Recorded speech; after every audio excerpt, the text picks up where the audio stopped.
Tell you what, although we, as a church over the 3 years, I'm sure you felt like me, you grow a little frustrated at times when you have some growth and it grows stagnant. But the fact is, look back to where we started, look where we are now, and that's because God did, not us. That's right. We were faithful, we kept plugging along, keep doing our thing. So I'm ready to have church today. I think we got a good day, another good day here. I'm sure Brother Mike's got something good for us. We're going to go ahead and get started. Brother Mike.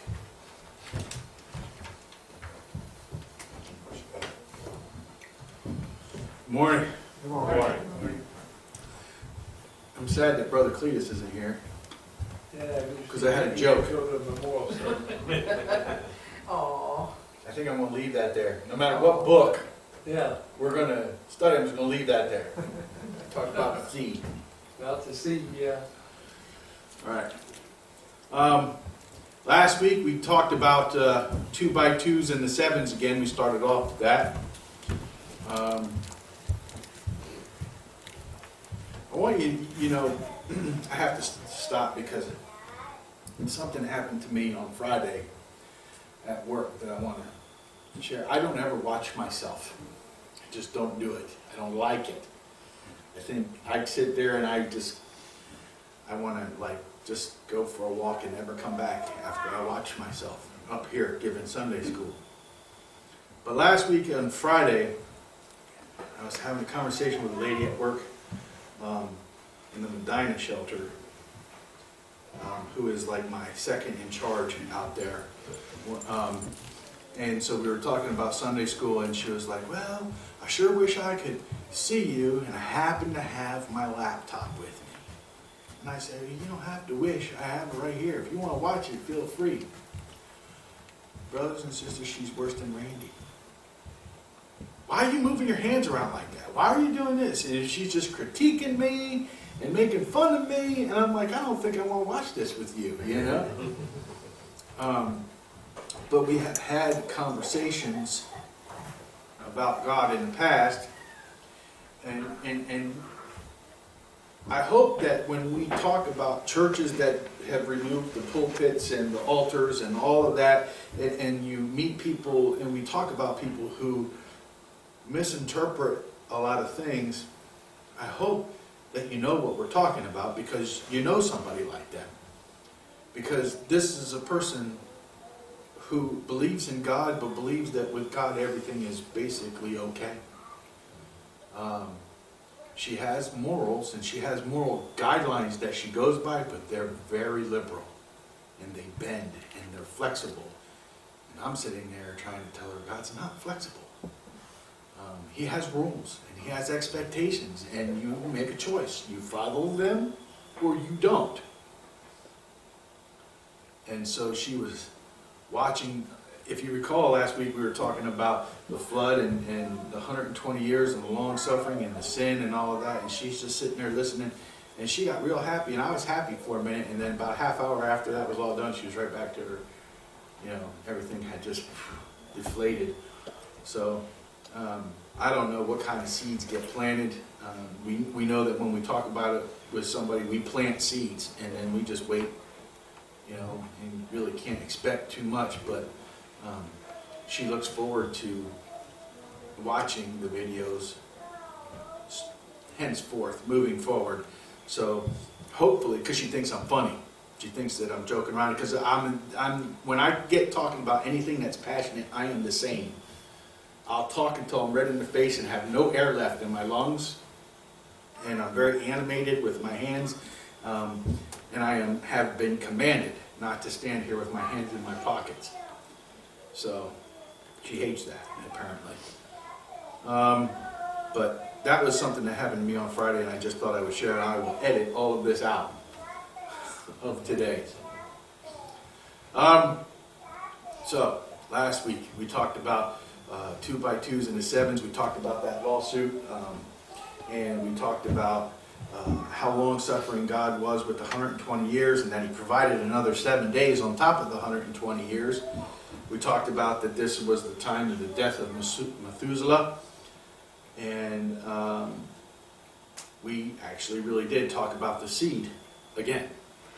So moving forward, we pick up in chapter 7, verse 5. And we're going to read 3 at a time here. And Noah did according to all that the Lord commanded him. And Noah was 600 years old when the flood of waters was upon the earth. And Noah went in, and his sons, and his wife, and his sons' wives with him, into the ark because of the waters of the flood. And basically, again, we really don't have any outstanding words that we either haven't talked about before or that are very influential. But we have 3 verses here that are screaming obedience. Be obedient and you shall be saved. This is what this whole thing is about. We cannot forget when reading this. Again, Noah, not his sons, not Noah's wife, not his sons' wives. Noah, the only man that God found favor with on the entire planet at the time. The only man that God was willing to save because of his behavior. And because of his behavior, his house was saved. So therefore his sons and his sons' wives, they were all saved. And his wife, they were all saved. But because they all were obedient and did as they were commanded, as we see in the first verse, and Noah did according unto all that the Lord commanded him from day one. The measurements were all right. The building was all right. Everything he did in building the ark was all right, even though they had never seen rain before. We've talked about that several times. They've never seen this before. They had no idea, what does a worldwide flood look like? We know what a small flood looks like. We know when the rivers crest, and we know when a dam breaks. But can you imagine what not being able to see anything on the planet looks like? We know what it's like that when we're driving down the road and we have to stop and turn around because the road is flooded. We know what that looks like. But for even us, we don't know what it looks like to have nowhere to go. And he didn't either. But they built the floating barn anyway. And in the first verse here, it's telling us he did everything. And then when it came time to get on the ark, in verse 7, they did as they were told. And then at the time, Noah was 600 years old.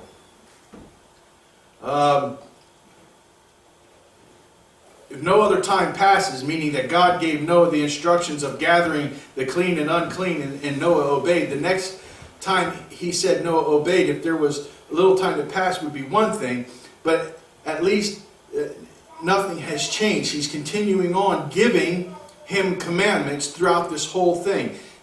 Until now, Noah believed that God was going to end the planet on the anniversary of 120 years, if we recall that. And now he gave another 7 days. And if you consider how many people would sit back and say, wait a minute, I've been made fun of for 120 years. People have mocked me for 120 years because I'm building this monstrosity of a boat. And now you're going to tell me that the water isn't coming for another 7 days? Some people have gotten up and left the room for less than that. We can't forget all of the stuff that Noah's going through. Sometimes we wonder why somebody else has such a hard time being obedient when they're being told to do something. But what we fail to understand is what they were going through. Noah was going through some things. His sons were going through some things. They were being made fun of. They were being mocked. You can just picture the people taking turns at the boat, especially as it starts getting complete and you have this huge boat in your backyard waiting for this flood, and you're expecting it to come, and then he says it's not coming. Hold off another 7 days. That might make you want to give up and say, you know what, I'm not going to do this. It took incredible strength for Noah and faith. And that's a lesson that's really not in text, but the faith that Noah had to be obedient, especially when you're like, well, I'm holding off for another 7 days. And God had his reason and God had his purpose for that. But what I'm saying is, understand the extreme obedience of Noah and what it took to be obedient.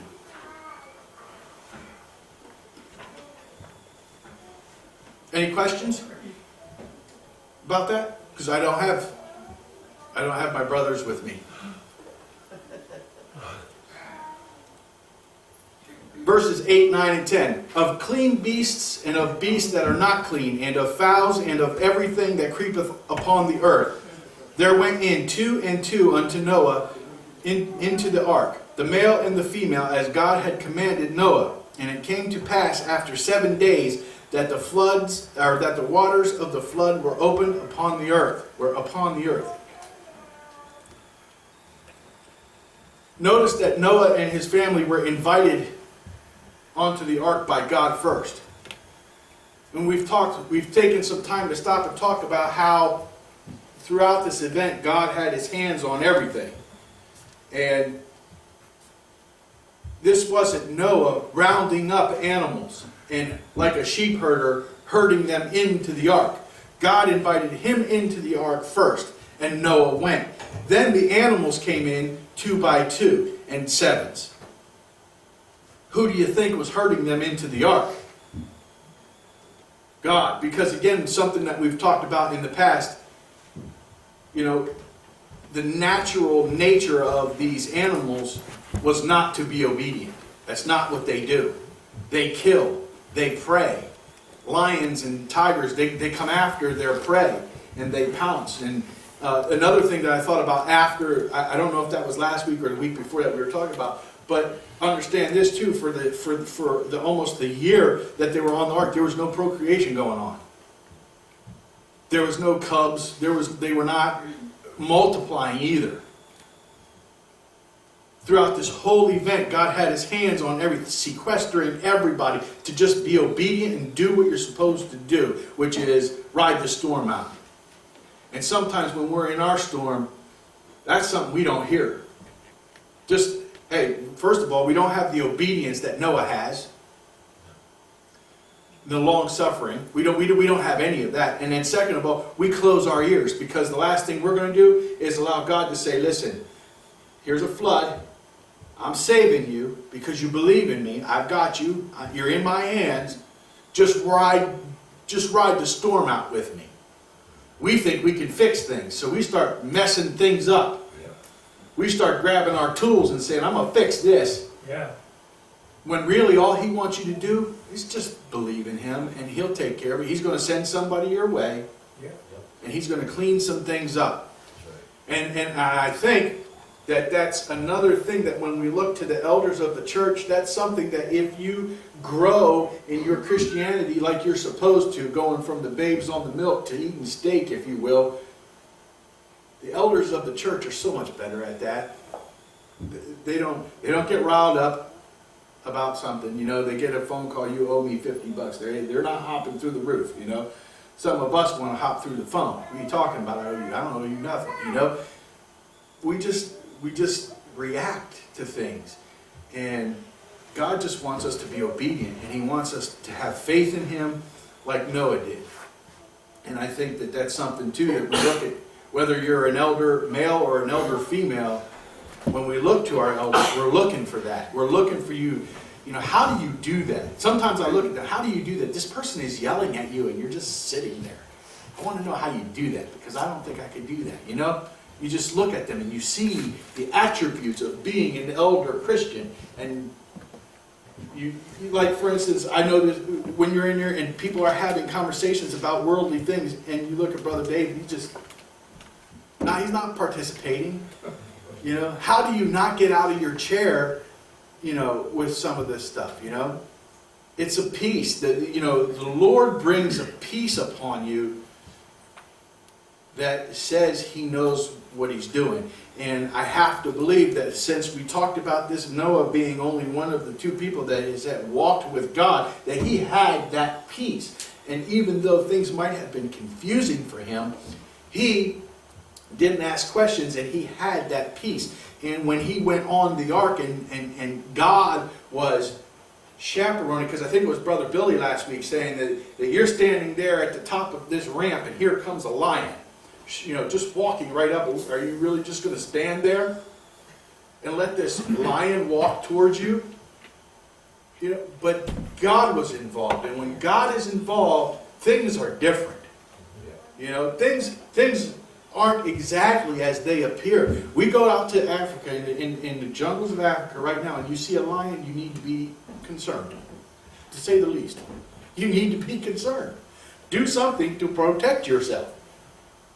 But if we're on an ark and we're obeying God, and just can you imagine the peace that he was going through? Because I would have been scared. Like I said, it's my understanding that with one swat, they will take your head clean off with their big paws. And then you're going to put me, you're not just going to put me, you're going to enclose me in an ark with a lion. I can't run anywhere. That's the obedience.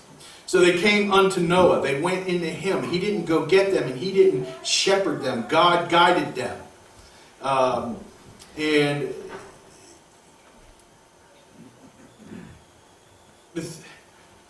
I know that I have here in my notes that the animals probably journeyed to the site and just waited. And I know that we all want to believe that our pets and that the animals that we love really go to heaven, but they don't have a soul. If you recall, when they were created, God didn't breathe life into them. He breathed life into us. Yes. And that they are there for us. And I believe God told Noah to build it so that there was room for what God was going to send him. And then he tells Noah to get in and what about the animals? Should I go get them? Can you imagine that conversation? And then the final, after the 7 days, I want to make sure I got that right. Yeah. After the 7 days, the heavens open up, the springs from beneath, they open up, and then we come into the next 3 verses. In the 600th year of Noah's life, in the 2nd month, the 17th day of the month, the same day were all the fountains of the great deep broken up, and the windows of the heaven were opened, and the rain was upon the earth 40 days and 40 nights. And the self-same day, entered Noah and Shem and Ham and Japheth and the sons of Noah and Noah's wife and the 3 wives of his sons went with them into the ark.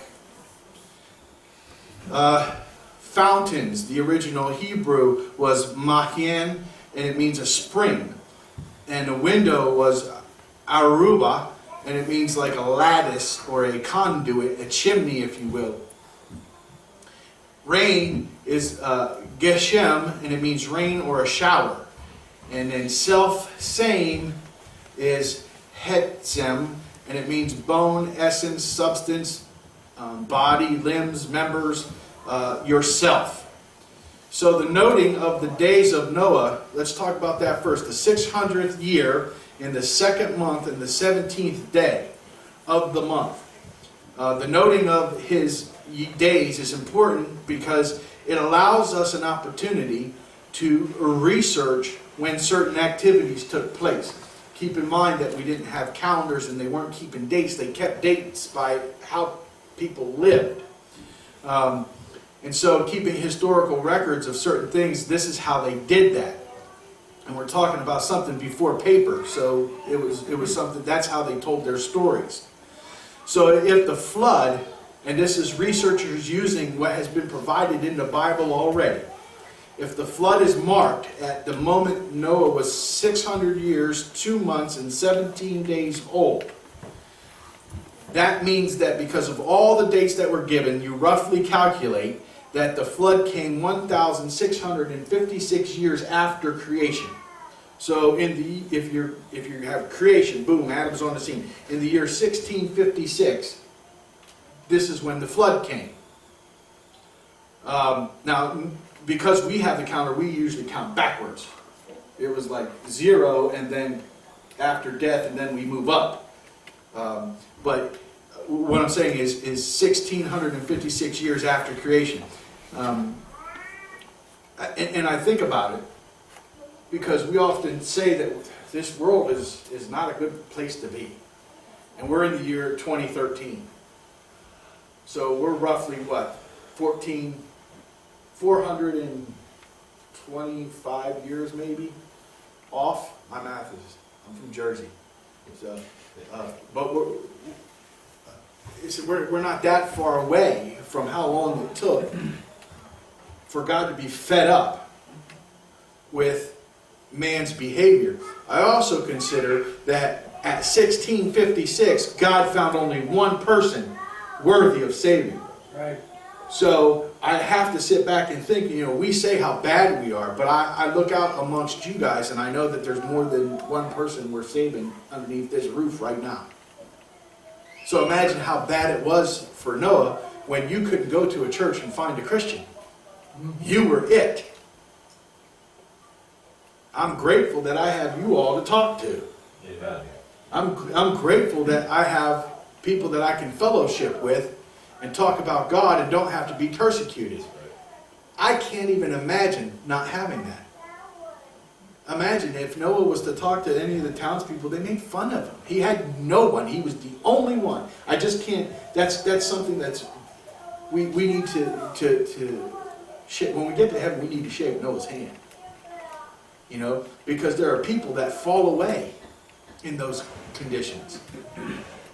How can you maintain your Christianity when you're constantly being fed lies from Satan? People change. Churches change. An entire church can change because they believe the lies of Satan. But Noah made it through. He kept faithful. Go ahead, brother. Brother Mike, he couldn't even talk to his sons. Right. He couldn't talk to his wife. Remember when she said, "Curse God"? Lot's wife? Yeah. I mean, Job's wife? Yeah. Yeah.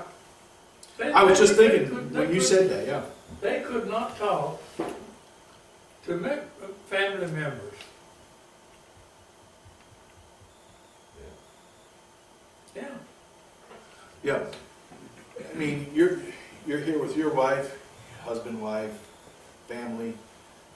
Can you imagine waking up one day and having your spouse look at you? Yeah, well, we're suffering a little bit here. Yeah, well, why don't you just go ahead and curse God and get this over with? Mm-hmm. What? Yeah. That'll be Something. You have to go get some Q-tips to clean out. Did I hear you right? Did you just tell me to curse God? I wonder. It wasn't recorded, but I wonder, did the wives tell him that they were nuts? Did the kids tell him he was nuts? Being obedient, they did what they did. But did they tell him how nuts he was? Wouldn't he? You know what? Spiritually speaking, if you are, and we've read this, give me an amen if you agree. If you are being obedient and complying with something with an ill heart, you might as well not comply at all. If you're not going to do something for God with joy, don't do it, because He ain't going to give you credit for it. Just don't do it. Those are the works that the Bible, I think I was just a few weeks ago, wasn't I? I was preaching about the ones that will get burned on Judgment Day. The things that you did that were not for God. I think there's a lot of people walking around thinking that they're doing a lot of things that when that day comes and they're judged by Christ, they think they're going to have a long list of, you did this for me and you did, and that list is going to end up being wee poco, very small. Hey, that's me. Yeah, because your heart's not in it. So that means, I already said that. So then we get into the verse. God made it rain for 40 days and 40 nights. And we've talked about this already, in that if God had wanted it to be so, the water would have just been there. He could have just opened things up and the earth would have been covered and it wouldn't have taken nothing but a second. I mean, after all, we're told that in a twinkling of an eye, the next time this happens, it's going to be over. In the twinkling of an eye. Yeah. There will be no 40 days and 40 nights of the second coming of Christ. It's just going to happen. But yet, when he came into this world, he, with what he was doing, he came in as a poor person riding on a donkey. So God is sitting here doing things 40 days, 40 nights, because I think he wanted us to endure something. I think he chose to do, again, we can talk to him when we get to heaven, but there's a purpose for 40 days and 40 nights, and he wasn't happy. So this was not just something that was going to be a quick spanking and this was going to be over.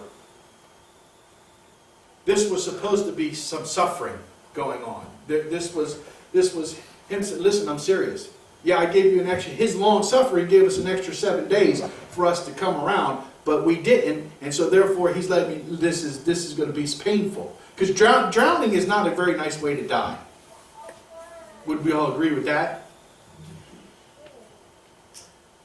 I think part of it is, you use the analogy of the next time it's going to be in the twinkling of an eye. The difference was that I think part of what he did it this way because this was going to be a history lesson for all the world until that time that Jesus come back.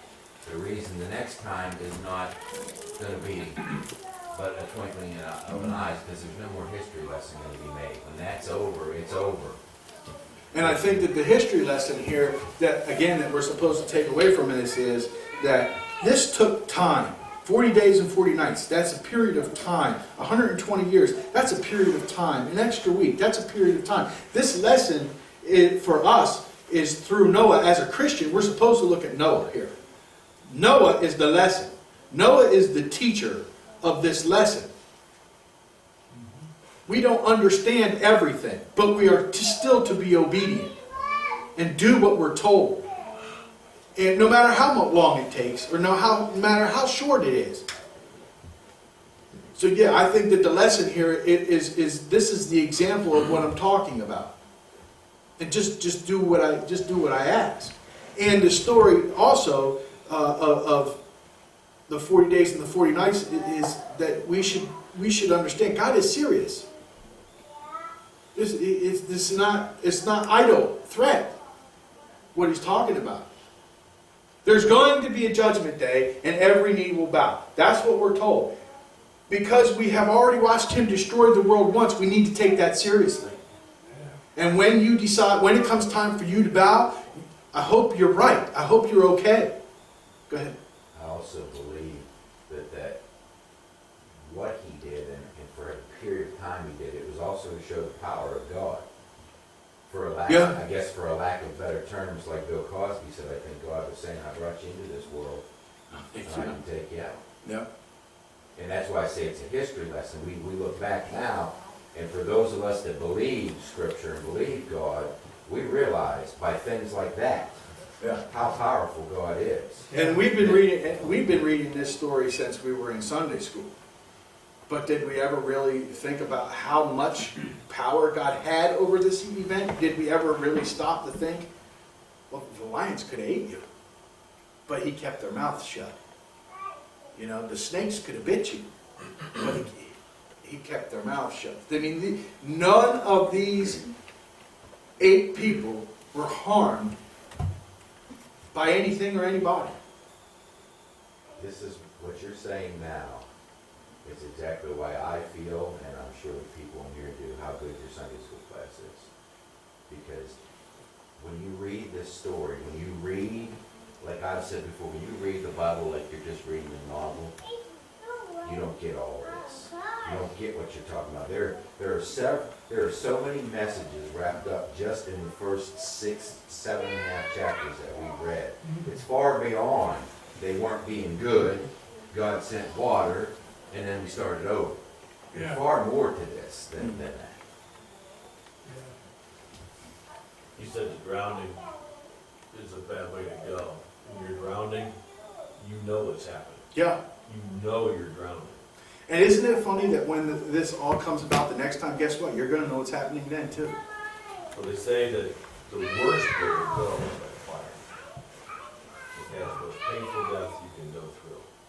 Now, people drowned back then. They knew what was happening. It's a very scary thing. The next time, it's going to be far worse. And you won't die. And you're gonna know. Can you imagine that? Again, stop and think about this. You're in the lake of fire. You're in a lake of fire. And you're not dying. Forever. Why wouldn't you want to get right with God? Why would you invite that? Because you don't believe it.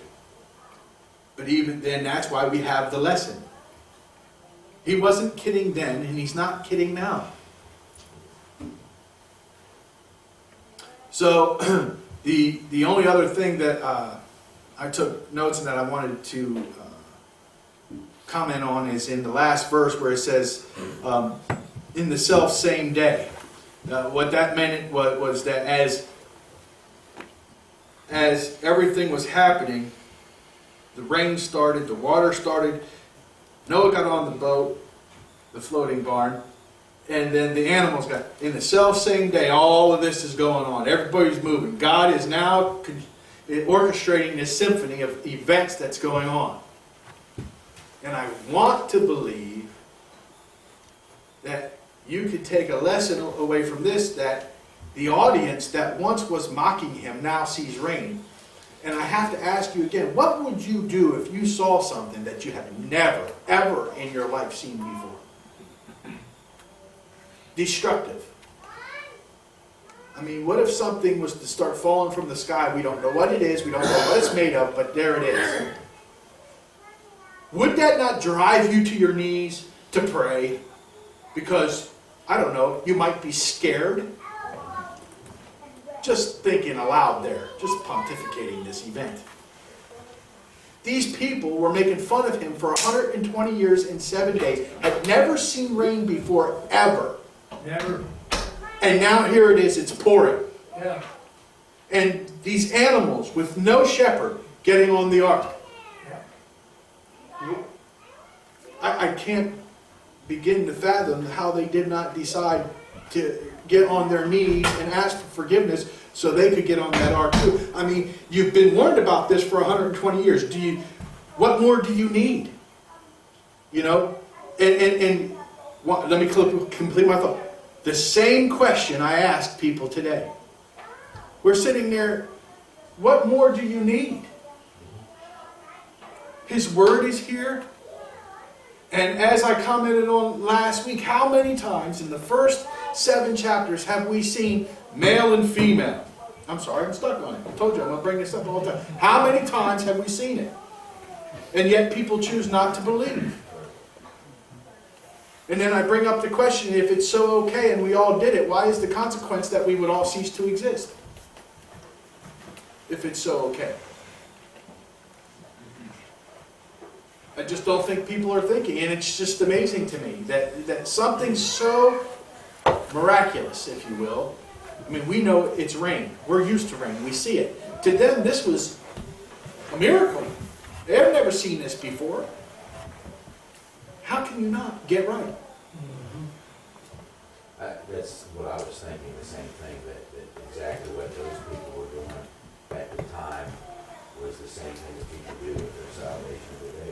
They all the way to their deathbed, they take it. But, as you were continuing on, I thought to myself, what is the, if you could think of one word that keeps a person, even when they see all those signs that God is doing, whether it's been back then or whether it's now in our day. And I never thought about this, but I guess it just hit me here. The one thing that sticks to me is selfishness. It's about self. You see, what is it that you have to do to get saved? Self has to die, and you give Jesus Christ control of your life. that's the thing that keeps many people from getting saved. Yep. And that kept people from getting saved back then, because they had to give up what they were doing and do what Noah was telling them that God told them to do. It's the same thing today. You have to give up what you're doing and do what God's telling you to do. But your selfishness of wanting to have control over your life rather than God is the reason you choose not to, and they do that all the way to the end. And as we learned in the book of Titus, people want to hold on to what they like to do so much that they create new churches that make what they do okay. They create a new religion that preaches that what they want to do is okay, so that it's not offending God. And they've been doing that all. They've been doing that since before Christ, and they're continuing to do it after Christ. And do you ever know? I know you'll relate with me. When you have a garden that's overridden with weeds, it chokes everything in the garden. And what we're suffering through right now is a United States that has more atheists than ever before, more open and approved homosexuality than ever before, more corruption, more no God in government than ever before, and it's choking the church. It's choking us out like a garden overridden with weeds. They let the weeds get in the church. The good church. And then you change the church. And if you think that I'm lying, there has not been one religious denomination that has been more anti-homosexual than the Catholic Church in all of time. And guess what the Pope has said? The Catholic Church is about to accept homosexuality, basically. I mean, that's on the cusp. Now, if that doesn't say something to you about what we're talking about here, I don't know what will. They've been adamant about their rituals. Very devout. Don't mess with my stuff.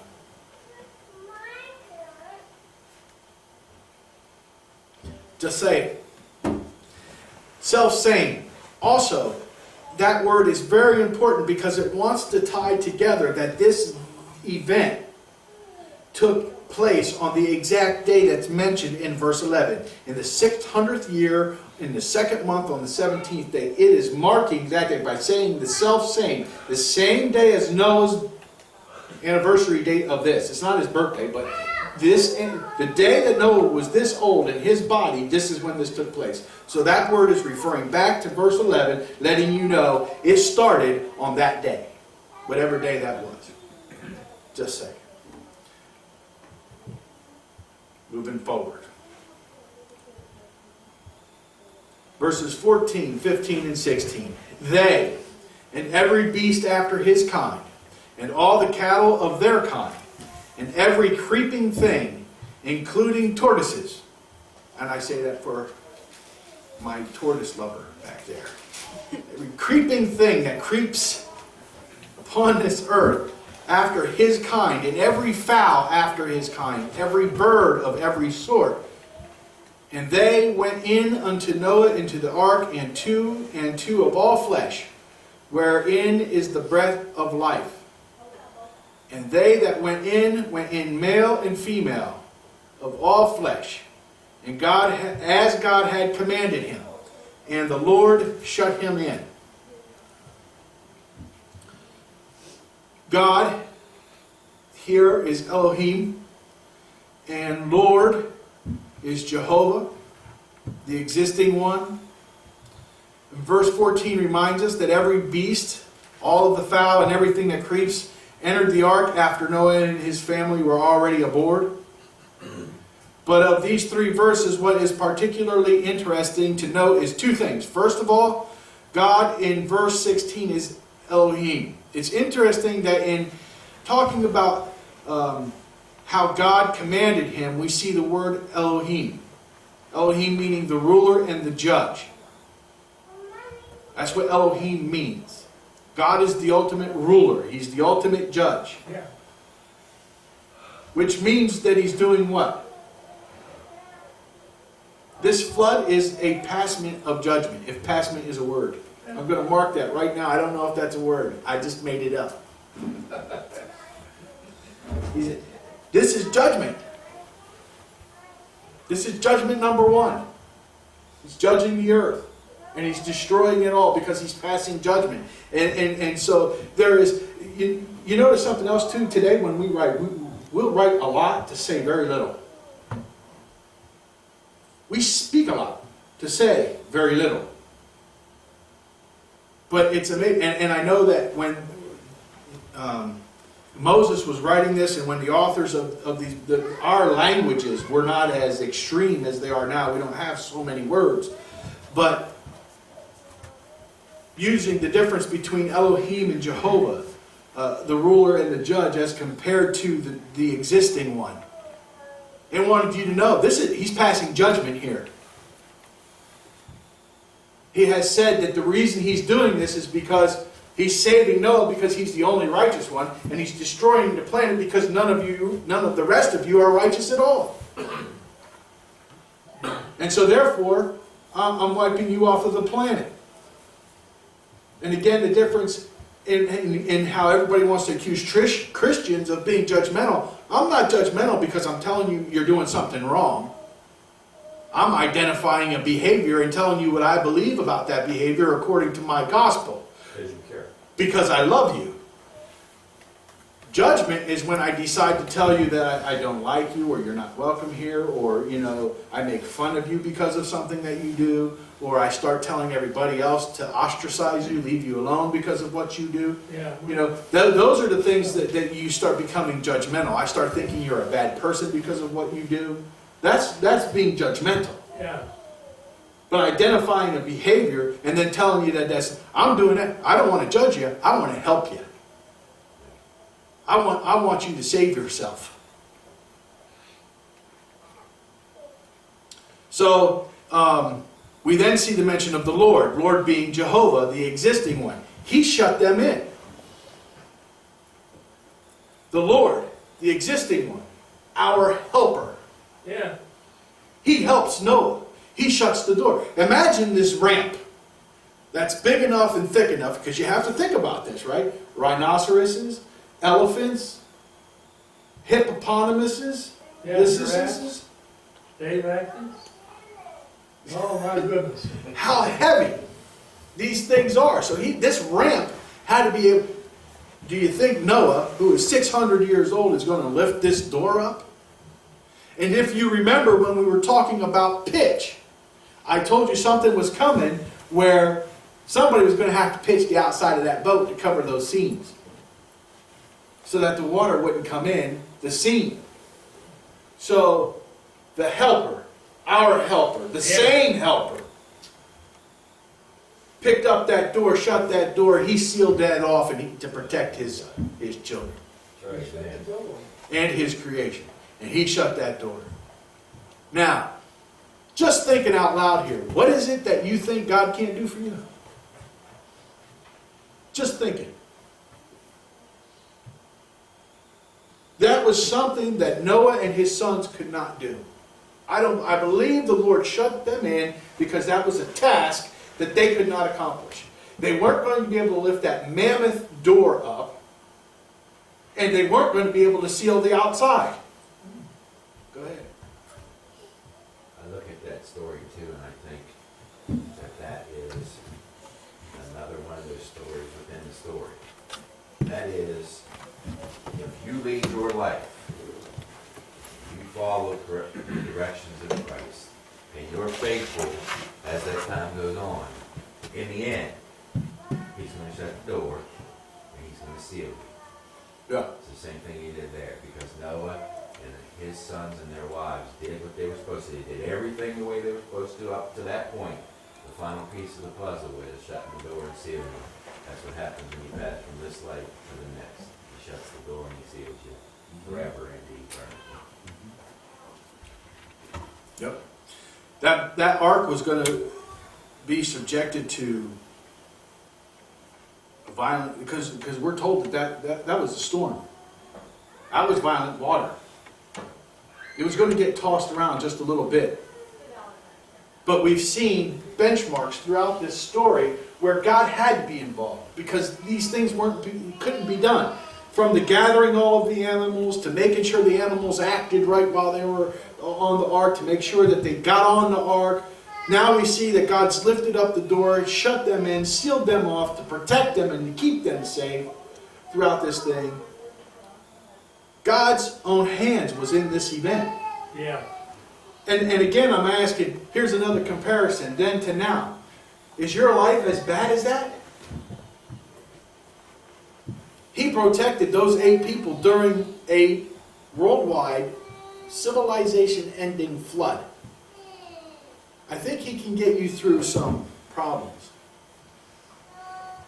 Financially, whatever, whatever you need. People pray for sickness. God can't heal me. Yeah, he can. Absolutely, he can. He can't save me. I'm too bad. Yeah. So you're worse than the flood because he had his hands all over that.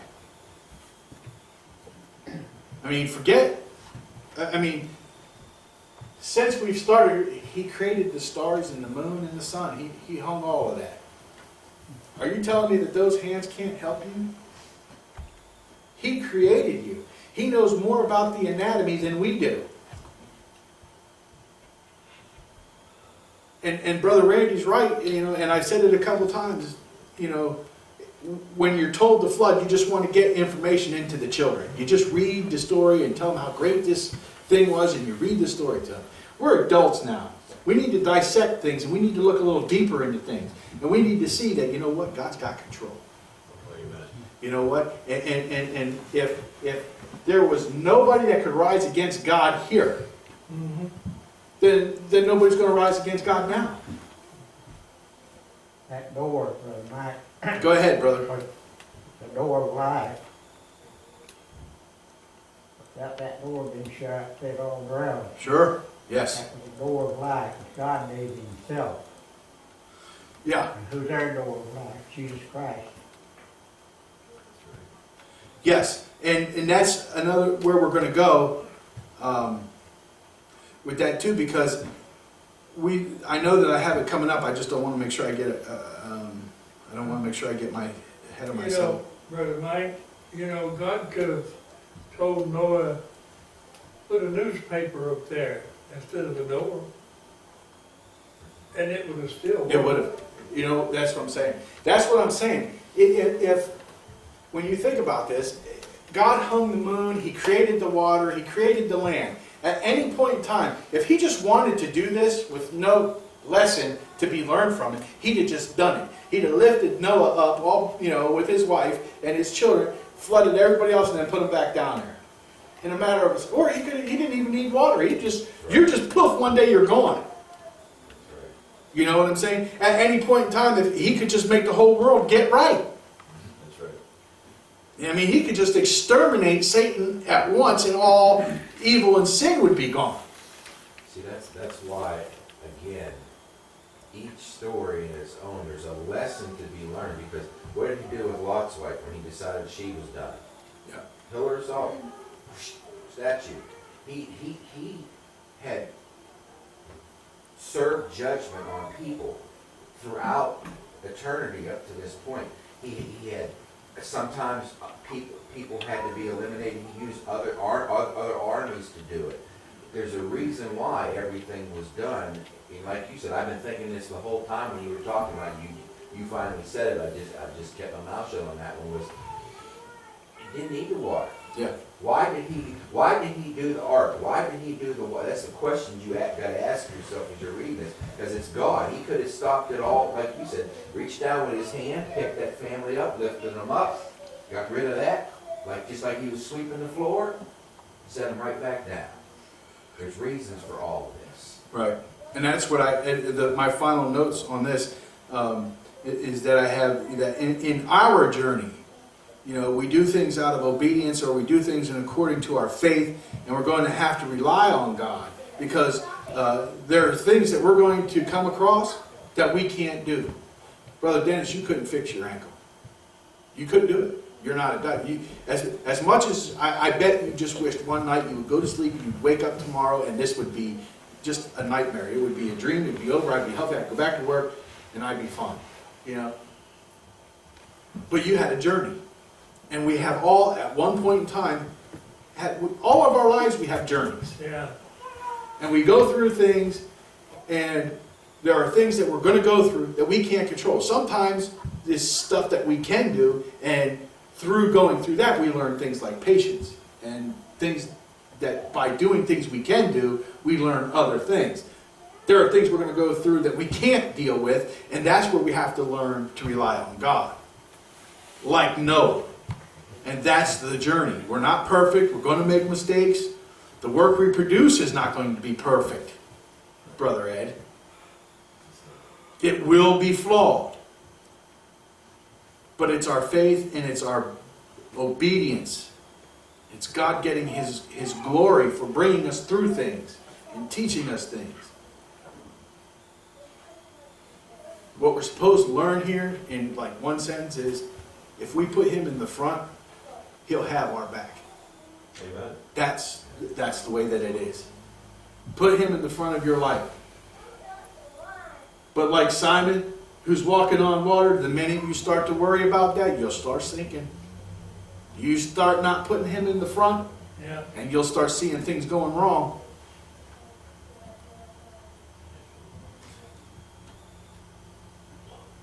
And I know that I have it here, so I'm going to get to it eventually. I know it.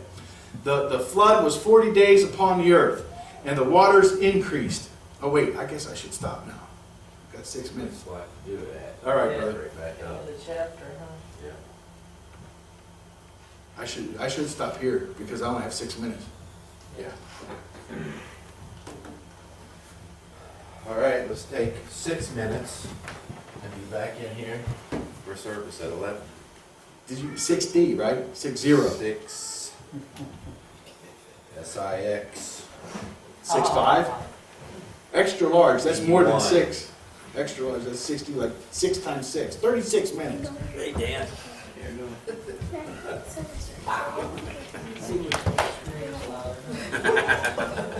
I'm too tired to scream.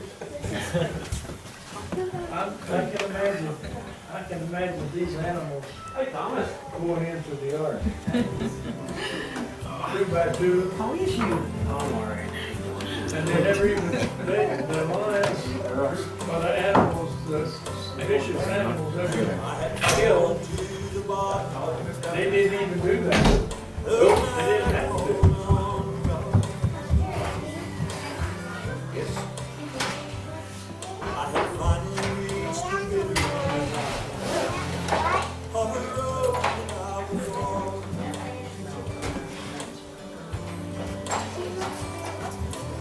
Morning, sunshine. Good, how you doing?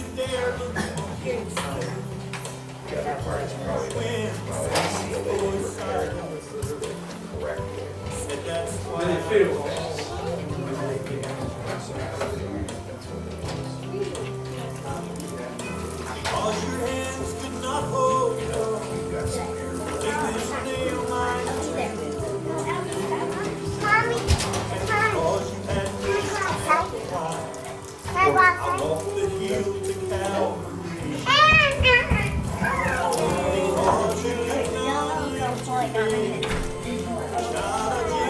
Is it going to hurt that thing if it sits on top?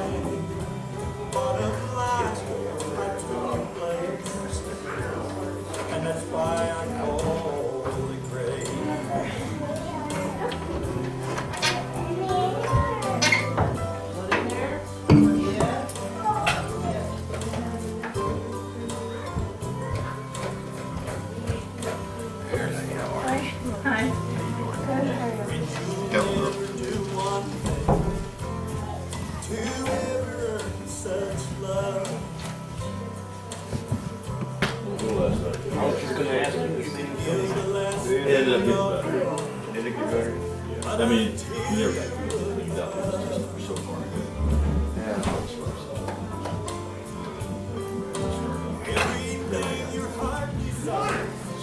Where's Bill?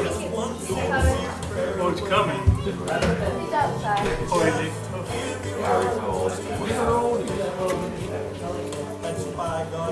good.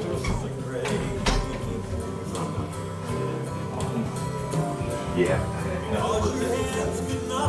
Third time, something like that's happened.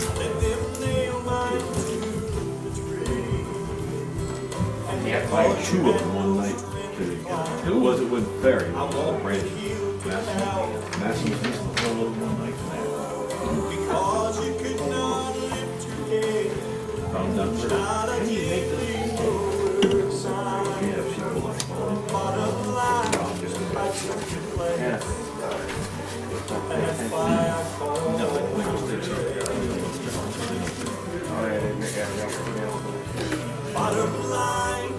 that's why he wasn't there. Or they know that it's making more back up. That's, well, no, it won't. That's why I make that joke. We don't talk about, remember how we talked about that? Just start saying, Sorry I missed this morning. By the way,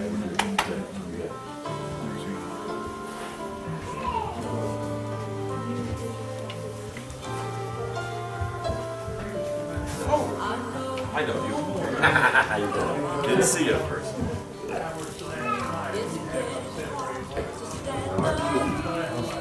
how you doing?